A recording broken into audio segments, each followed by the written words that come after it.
आरक्षण आर्थिक परिस्थितीनुसार असावं, सुप्रिया सुळे यांच्यानंतर उपमुख्यमंत्री अजित पवार यांची भूमिका.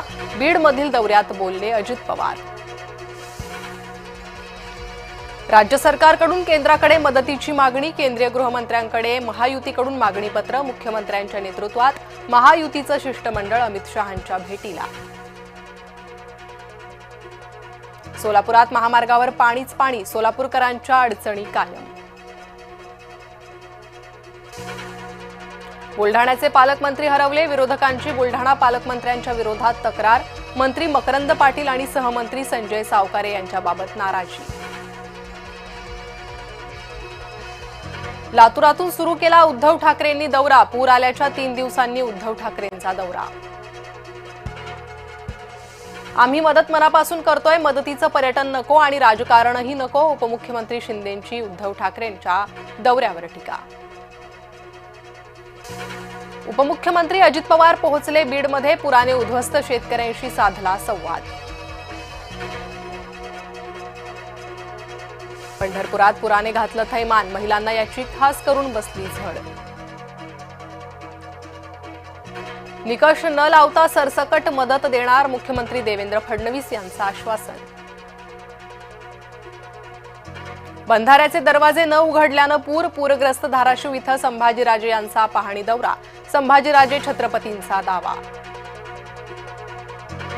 मुंबईच्या पोलीस आयुक्तांना कारणे दाखवा नोटीस. महिला पोलीस अधिकाऱ्याला तिचा उद्दामपणा भोवणार. राज्य मानवाधिकार आयोगानं बजावली नोटीस. अग्नी प्राईम क्षेपणास्त्राची चाचणी यशस्वी. 2000 किलोमीटर अंतरावरूनही अचूक लक्ष्यवेध. मध्यम अंतरावर मारा करण्याची क्षमता. रेल्वेतून क्षेपणास्त्र डागणं शक्य. अजित पवारांचा निकटवर्तीय अटकेत. राष्ट्रवादी नेता विनोद देशमुख दरोड्याच्या गुन्ह्यात अटकेत. लेहच्या हिंसाचाराच्या मागे काँग्रेस नेत्याची चिथावणी. समाज माध्यमातील लेहच्या काँग्रेस नेत्याचा व्हिडिओ चौकशीच्या फेऱ्यात. लेहच्या काँग्रेस नेत्याचा वादग्रस्त व्हिडिओ जय महाराष्ट्रच्या हाती. पाकड्या साहिबजादाच्या आगाऊपणाची तक्रार. बीसीसीआयची पाकड्या क्रिकेटपटूंविरोधात तक्रार. नागपुरात वादग्रस्त बाल्कनी तोडण्याची सुरुवात. उड्डाणपुलाच्या सुरक्षिततेला बाल्कनीचा अडथळा. अनधिकृत घराची बाल्कनी पुलाच्या सर्वाधिक जवळ. मुंबईतील मायकेल हायस्कूलची मान्यता रद्द होणार. शिक्षण हक्क कायदा 2011चं उल्लंघन केल्याचा आरोप.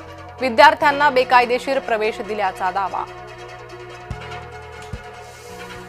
हिंदुत्ववादी विचारधारेचे ज्येष्ठ साहित्यिक SL भैरप्पा यांचं निधन. वयाच्या 94व्या वर्षी घेतला अखेरचा श्वास. दंगलग्रस्त लेहमध्ये संचारबंदी. बुधवारच्या दंगलीत 4 जणांचा मृत्यू.